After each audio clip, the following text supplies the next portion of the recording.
आप देख रहे हैं डर की जानकारी। तो दोस्तों, ये कहानी है मेरे स्कूल की। तो बात लगभग 18 साल पहले की है, जब मैं स्कूल में पढ़ता था। उस वक्त ना तो मोबाइल था, ना इंटरनेट था और न ही कोई अच्छी सुविधाएं थी। हम तब बस बैग लेते थे और स्कूल में पढ़ने के लिए जाते थे। खैर, हम कहानी की तरफ बढ़ते हैं। वैसे तो हमारा स्कूल काफ़ी बड़ा था और कई गांवों से बच्चे वहां पे पढ़ने के लिए आते थे, लेकिन फिर भी हमारा स्कूल पूरे शहर में बदनाम था। लोगों का कहना था कि हमारे स्कूल में भूत और प्रेत का साया है, लेकिन ज़्यादातर बच्चे इस बात पे यकीन नहीं करते थे और मैं भी इस बात का यकीन नहीं करता था। मैं तब 8वीं कक्षा में पढ़ता था।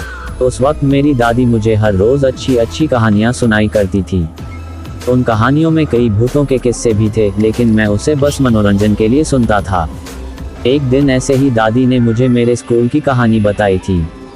करीब 90-100 साल पहले, जब अंग्रेज भारत पे राज करते थे, उस वक्त मेरे गांव के लोगों ने मिलकर क्रांति के बारे में सोचा था। उन्हें अंग्रेजों की गुलामी मंजूर नहीं थी, इसीलिए उस वक्त आसपास के सभी गांव वालों ने मिलकर बागियों की मदद की। बागी वो होता है जो अपने ही देश से गद्दारी कर बैठे। खैर, अंग्रेजों के लिए तो वो बागी थे, लेकिन हम गांव वालों के लिए वो देश प्रेमी थे। हमारे गांव के लोग बागियों की मदद उन्हें खाना, पैसे और हथियार देके करते थे।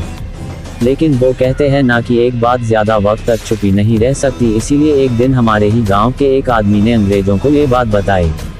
जैसे ही अंग्रेजों को ये बात पता चली, तब अंग्रेजों ने हमारे गांव के आधा से ज़्यादा मर्दों को, बच्चों को और औरतों को एक ही जगह जिंदा जल दिया। और उसी जगह पे जहाँ 100 से ज़्यादा लोग मरे थे, वहाँ पे हमारा स्कूल बना था। ये थी कहानी जो दादी ने मुझे बताई थी, लेकिन मैं इस पे बिल्कुल यकीन नहीं करता था। कई महीने बीत गए, ठंड का मौसम चल रहा था, इसीलिए हमारे स्कूल ने ये तय किया था कि वो बच्चों को ट्रिप पे लेके जाएंगे। हम ट्रिप पे कई अनोखी और सुंदर जगहों को देखने वाले थे, लेकिन क्योंकि ट्रिप 2 दिन की थी, उस दिन सभी बच्चों को काफ़ी सुबह स्कूल में बुलाया था। मैं तो काफ़ी खुश था कि ट्रिप पे जाने के लिए। करीब रात के 3 बजे ही मैं स्कूल पहुंचा। मेरे पापा मुझे छोड़ने आए थे, लेकिन तब मैं अकेला ही था वहाँ पे, इसीलिए पापा ने मेरे साथ रुकने का सोचा। कुछ वक्त बाद मुझे ज़ोर से पेशाब आया और मुझसे कंट्रोल नहीं हो रहा था, इसीलिए मैं स्कूल के बाथरूम में गया। मैं अकेला था और रात इतनी थी कि कुछ नहीं दिख रहा था। मैं पापा के पास की टॉर्च लेके बाथरूम गया था। उस वक्त मेरे दिमाग में बस ट्रिप का ही चल रहा था। तभी मुझे अचानक मेरे पीछे से किसी के भागने की आवाज़ आई। मैंने जब वहाँ देखा तो वहाँ कोई नहीं था। मैं अपना काम करके हाथ धोने लगा, तभी अचानक मुझे शीशे में एक चेहरा दिखा।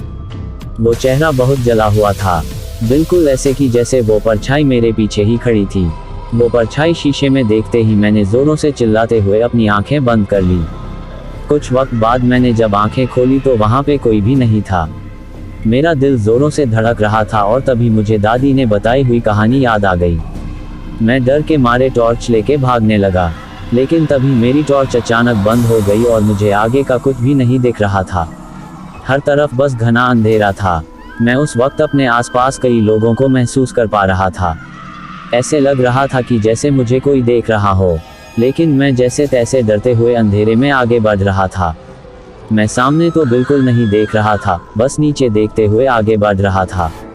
तभी चलते हुए मैं आगे किसी से टकरा गया। मुझे अंधेरे में ज़्यादा नहीं दिख रहा था, लेकिन मैं नीचे किसी के पाँव की परछाई देख सकता था। मैंने जैसे ही आगे देखा, तभी अचानक टॉर्च चालू हो गई और सीधे उसके चेहरे पे पड़ी। वो एक 15-16 साल की लड़की थी। उसका पूरा शरीर जला हुआ था। उसका मांस उसके चेहरे से लटक रहा था। उसे देखकर तो मानो मेरे शरीर में बिजली दौड़ गई। तो उस लड़की ने बोला, क्या मैं मरने वाली हूँ? वो सुनकर तो मेरा दिमाग एकदम सुन्न रह गया और मैं वहीं पे बेहोश हो गया। जब मेरी आंखें खुली तो पापा और मेरे एक सर जी मेरे सामने थे। वो दोनों चिंता में थे। पापा ने मुझसे बहुत पूछा कि क्या हुआ, लेकिन उस वक्त मेरे जुबान से कुछ नहीं निकल रहा था। मैं बस बुखार पे तप रहा था। मेरी तबीयत को देखते हुए पापा ने मेरा ट्रिप पे जाना कैंसिल कर दिया। उस वक्त के बाद मैं हमेशा उस स्कूल के शैतानी बाथरूम में जाने से डरता हूँ। जब भी मैं उस स्कूल के शैतानी बाथरूम में गया, तब मुझे उसका चेहरा दिखता था। खैर, मेरी कहानी यहीं पे ख़त्म होती है। आशा करता हूँ कि आप सभी को ये पसंद आई होगी। अपने गांव और स्कूल का नाम मैं नहीं बता सकता, लेकिन हाँ, वो स्कूल आज भी वही है। और एक बात दोस्तों, मैंने ये स्कूल की बात मेरी दादी को बताई थी, करीब उस घटना के 2 महीनों बाद। लेकिन अगले ही दिन उनकी अचानक मौत हो गई। उस वजह से मेरा पूरा परिवार सदमे में गया था। मुझे आज तक ऐसे लगता है कि दादी के मरने का कारण मैं हूँ। आज तक मैं खुद को माफ़ नहीं कर पाया हूँ, लेकिन आज तक मैं नहीं जान पाया कि दादी की मौत कैसे हुई। दोस्तों, ये कहानी यहीं समाप्त होती है। अगर वीडियो अच्छा लगा हो तो वीडियो को लाइक करें और ऐसे ही वीडियो देखने के लिए चैनल को सब्सक्राइब करें। धन्यवाद।